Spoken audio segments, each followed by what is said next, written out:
Heute ranke ich 10 aktuelle Sportwagen-Luxusfahrzeuge danach, wie stark sie über dem Neupreis gehandelt werden. 2024 hat den Markt ordentlich aufgemischt, manche Autos schießen im Wert durch die Decke und andere halten sich gerade so über dem Neupreis. Bevor wir loslegen, abonniert den Kanal, aktiviert die Glocke, um nichts mehr zu verpassen. Und wenn ihr einen Sportwagen, Klassiker oder Luxusfahrzeug kaufen oder verkaufen wollt, besucht unbedingt röhrle-mobility.de. Für die Analyse schauen wir uns aktuelle Fahrzeuge mit einem Neupreis von maximal 1 Million Euro an. Die Listenpreise und Sonderausstattungen sind auch ungefähre Werte. Für unsere Analyse ist es jedoch vollkommen ausreichend. Wir haben die Fahrzeuge in 4 Kategorien eingeordnet, von schwach bis irre. Modelle in der Kategorie schwach liegen nur knapp über dem Neupreis, während die Fahrzeuge in der Klasse irre richtig viel Aufgeld bringen. Und los geht's mit dem ersten Modell. Ja, und ich sehe schon hier Ferrari 296 GTS. Bei Ferrari sieht es abseits der exklusiven Sonder- und Icona-Serien aktuell, finde ich, eher mau aus. Der 12 Cylindri könnte zwar spannend werden, aber der kommt erst nächstes Jahr. Also betrachten wir den hier nicht. Also schauen wir uns den Ferrari 296 GTS an und fragen uns, was bringt der aktuell über Liste? Zunächst einmal müssen wir den Listenpreis plus Ausstattung klären. Der Grundpreis liegt aktuell bei 310.000 Euro, 549,91 €.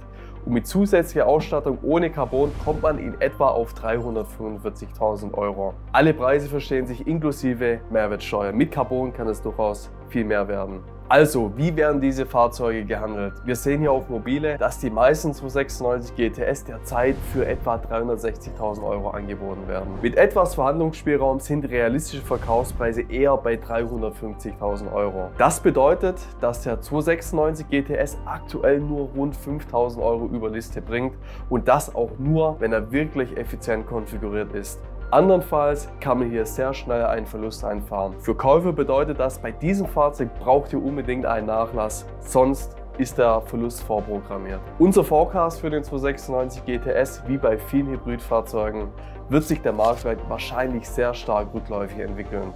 Die Coupé-Variante der 296 GTB liegt bereits deutlich unter Listenpreis. Ein Trend, den der 296 GTS vermutlich bald folgen wird. Deshalb ordnen wir den 296 GTS in die Kategorie schwach ein. Und als nächstes sehen wir hier schon den Porsche 992 GT3 RS. Der 992 GT3 RS, noch zu Beginn 2023 haben wir die Fahrzeuge für bis zu 140.000 Euro über Liste verkauft. Doch wie sieht es heute aus? Es hat sich seitdem einiges verändert. Man denke nur mal an den Nahostkonflikt, die schwächende Wirtschaft und all die Faktoren, die den Markt derzeit beeinflussen. Zunächst der Listenpreis. Mit Weissachpaket, Keramikbremsen, Lift und so ein paar kleinen Details liegen die Autos in etwa bei 315.000 Euro. Nun werfen wir einen Blick auf Mobile und die dortigen Angebotspreise.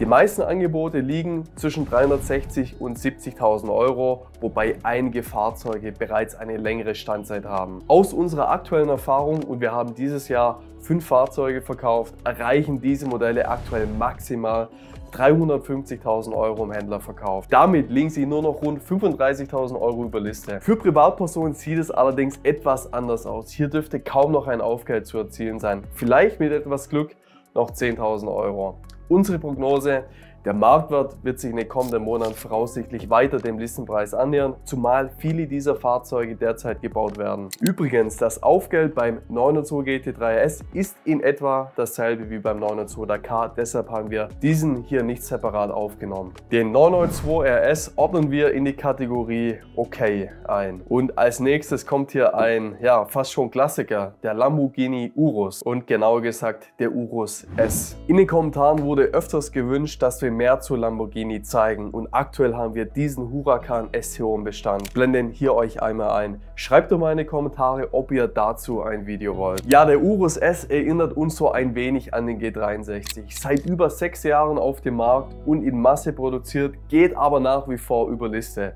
Die Optik des Urus ist eben immer noch beeindruckend und da kommt aus meiner Sicht kein anderer SUV ran. Vergleicht ihr mal mit dem Ferrari Purosangue. Ich meine nicht dieses Fahrzeug hier, sondern den hier. Also, Ich denke, das Bild sagt alles. Kommen wir zu den Zahlen. Der Grundpreis des Urus S liegt bei 240.979,99 Euro. Und mit Sonderausstattung ohne Carbon kommt man auf 290.000 Euro. Wie sind die Preise im Gebrauchtmarkt? Lasst uns auf mobile blicken und hier sehen wir, dass sich die meisten so zwischen 330.000 und 340.000 Euro tümmeln. Realistisch sind aber in etwa 320.000 Euro. Das bedeutet, der Urus erzielt derzeit ein Aufgeld von rund 30.000 Euro, was ihn beinahe mit dem 902 RS vergleichbar macht. Unsere Prognose ist seitwärts. Wir glauben an keine Abwertung, wenn dann minimal. Wir sind überzeugt, dass der Urus SE, sprich der Hybrid, deutlich weniger nachgefragt sein wird. Zumal der Urus S jetzt eingestellt wurde. Ein Grund mehr, der für ihn spricht. Deshalb Kategorie in Ordnung. Ja, vom Urus S wechseln wir zu einem anderen italienischen Hersteller. Wir sind wieder bei Ferrari und ich sehe hier den Roma Spider. Ich finde den Roma ja ein mega Auto. Persönlich bevorzuge ich zwar das Coupé, aber auch der Spider kommt wirklich gut. Und by the way, wir haben hier einen richtig schönen Roma im Bestand mit über 60.000 Euro Nachlass zum Listenpreis. Schaut den doch gerne mal an. Schauen wir uns die Zahlen des Roma Spider an. Der Grundpreis liegt bei 242.315 Euro. Mit einer angemessenen Ausstattung kommen wir auf in etwa 300.000 Euro Gesamtpreis. Die aktuellen Marktpreise auf Mobile, ja, die meisten Angebote liegen in etwa bei 320.000 Euro, wobei realistisch wohl eher 310.000 Euro drin sind. Das bedeutet, dass der Roma Spider derzeit gerade mal ein Aufgeld von 10.000 Euro erzielt und das auch nur bei einer optimalen Konfiguration. Wenn ihr hier und da Carbon dazu nehmt, die falsche Farbe, dann kommt ihr hier ganz schnell ins Minus. Deshalb hat der Roma Spider absolut die Kategorie schwach verdient. Wir sind auch schon wieder bei Porsche und zwar sehe ich hier den 992 Turbo 50 Jahre. In den vergangenen 3 Jahren wurden nicht nur die Sondermodelle, sondern gefühlt so ziemlich jeder 911er über Liste gehandelt. Sogar der 992 Turbo S, also der 911er, der traditionell den meisten Wertverlust hatte, konnte über Liste verkauft werden. Das hat sich natürlich längst geändert. Aber Porsche wäre nicht Porsche, wenn sie nicht darauf reagiert hätten. Tja, und was hat Porsche gemacht? Da bin ich mir nicht ganz so sicher. Das Porsche-Rezept. Man nehme den alten Turbo S, packt ein bisschen Folierung drauf, nimmt das Schottenkaro aus dem Regal und erhöht den Grundpreis von 246.848 auf 274.000 Euro. Die Frage ist, reicht das, um ein Aufgeld auf dem Markt zu erzielen? Wir glauben, ja. Allerdings nur für die ersten Fahrzeuge. Schauen wir uns die Zahlen an. Der Grundpreis von 274.000 Euro plus etwas Ausstattung ergeben knapp 300.000 Euro. Obwohl die ersten Fahrzeuge noch gar nicht ausgeliefert sind, finden wir auf Mobili bereits einige Angebote. Bei diesen Angeboten sollte man jedoch vorsichtig sein, denn viele Händler bieten die Fahrzeuge an, ohne sie tatsächlich zu besitzen, um zu schauen, wie die Resonanz ist. Trotzdem entsprechen die Preise in etwa unseren Erwartungen. Derzeit sind die Fahrzeuge für rund 350.000 Euro gelistet, wobei wir realistisch an 340.000 Euro glauben. Das bedeutet ein Aufgeld von 40.000 Euro. Unsere Prognose, der Turbo 50 Jahre wird sich rückläufig entwickeln, jedoch nicht so schnell wie der reguläre Turbo S. Vermutlich wird er die ersten 12 Monate am Listenpreis irgendwo gedeckelt sein, aber nochmal, das ist kein echtes Sondermodell aus unserer Sicht. Deshalb Kategorie in Ordnung. Und ich sehe hier schon den Ferrari Purosangue, das Fahrzeug, über den derzeit alle sprechen. Ferraris erster SUV. Dieses Modell wurde anfangs für einen Preis von bis zu 1 Million Euro gehandelt. Ein erstaunlicher Betrag, besonders wenn man bedenkt, dass der GTC Veloso V12, der für 250.000 Euro gehandelt wird, aus meiner Sicht 90% dessen bietet, was der Purosangue so zu bieten hat und technisch auch sehr ähnlich ist. Zunächst einmal zum Listenpreis und den hat Ferrari, nachdem sie selbst gesehen haben, für was die Autos gehen, richtig krass angehoben. So eine Erhöhung habe ich noch nie gesehen. Der Grundpreis beträgt aktuell 437.400 Euro, wobei ich nicht weiß, ob das noch der aktuelle Kurs ist. Mit etwas Ausstattung kommen nochmal 120.000 Euro hinzu, wobei mit etwas Carbon nochmals zusätzlich 50.000 Euro on top kommen. Damit liegen wir insgesamt bei rund 560.000 Euro ohne Carbon. Das ist beinahe doppelt so viel wie ein Lamborghini Urus S. Eine gewaltige Summe, bei der man sich schon fragen muss, ob sie gerechtfertigt ist. Schauen wir uns die aktuellen Marktpreise an. Eines fällt sofort auf, es sind immer noch relativ wenige Fahrzeuge im Angebot. Ohne Carbon wird der Purosangue in etwa für 700.000 Euro angeboten. angeboten. Mit Carbon sind es etwa 50.000 Euro mehr. In letzter Zeit haben wir zwar selbst keinen verkauft, doch ich habe mit ein paar befreundeten Händlern gesprochen und die haben uns alle den gleichen Wert genannt. Ohne Carbon sind 650.000 Euro drin, also nur noch 90.000 Euro über Liste. Das ist aber nicht alles. Ein Blick nach England könnte uns zeigen, was uns noch bevorsteht. Wir gehen mal auf Autotrader UK und schauen uns an, wie der Purosangue dort gehandelt wird. In England hat das Auto mit Ausstattung in etwa einen Listenpreis von 400.000 Pfund. Und wir sehen, die Autos werden dort bereits zum Listenpreis angeboten. In der Vergangenheit habe ich sogar einige Fahrzeuge gesehen, die bereits unter Liste waren. Deshalb an alle, die noch einen haben, seid vorsichtig und glaubt nicht daran, dass die Autos nochmal die Kurse bringen, die sie gebracht haben. Nichtsdestotrotz ordnen wir das Fahrzeug in die Kategorie Top ein. Ich meine, 90.000 Euro ist immer noch richtig viel Geld. Kommen wir zu einem echten Klassiker, dem Mercedes-Benz G63 AMG. Der Listenpreis des Facelifts beträgt in etwa 230.000 Euro. Aber was passiert auf dem Markt? Blicken wir auf Mobile. Die meisten Autos fangen zwar bei 250.000 Euro an, aber wenn ich so schaue, dann bündelt sich das Angebot so bei 280.000 Euro, was ein Aufgeld von 50.000 Euro bedeuten würde. Nicht schlecht für ein Auto, das in Massen produziert wird. Aber 50.000 Euro sind sicherlich etwas optimistisch. In unserem letzten Videos haben wir unsere Verkaufspreise aufgedeckt und haben dabei festgestellt, dass die Autos realistisch 30.000 Euro Aufgeld bringen. Wer sich jetzt einen G63 sichern möchte, sollte jedoch wissen, mit zunehmender Produktion könnte sich der Marktpreis nächstes Jahr langsam dem Listenpreis angleichen. Ich gebe dem Fahrzeug hier deshalb ebenfalls die Kategorie in Ordnung. Wobei man hier sehen muss, dass trotz allem die Fahrzeuge gemessen am Einstandspreis sehr gut performen. Und hier kommen wir zu einem absoluten Highlight. Ich sehe hier schon den Lamborghini Revuelto, der Nachfolger des legendären Aventador. Als direkter Nachfolger des Aventador sind die Erwartungen an dieses Fahrzeug entsprechend hoch. Doch kann er das halten, was man erwartet? Der Grundpreis des Revuelto liegt derzeit bei 502.180 Euro. Üblicherweise kommen noch in etwa 100.000 Euro Ausstattung hinzu. Es geht zwar deutlich mehr, aber die meisten haben so 100.000 Euro Ausstattung, was sie bei insgesamt 600.000 Euro liegen lässt. Und wie werden diese Fahrzeuge gehandelt? Ein Blick auf Mobile zeigt, dass die aktuellen Angebotspreise für den Revuelto bei etwa 760.000 Euro liegen. Klar, es gibt einige, die über 800.000 liegen, aber hier ist ein perfekter für 760. Zwar haben wir selbst noch keinen verkauft, doch wir wissen von einem Modell, das kürzlich für 720.000 Euro über den Tisch ging. Das bedeutet ein Aufgeld von in etwa 120.000 Euro. Unsere Prognose: Lamborghini ist weiterhin sehr restriktiv mit den Produktionsquoten und die Stückzahlen sind entsprechend gering. Wir erwarten eher eine seitliche Entwicklung.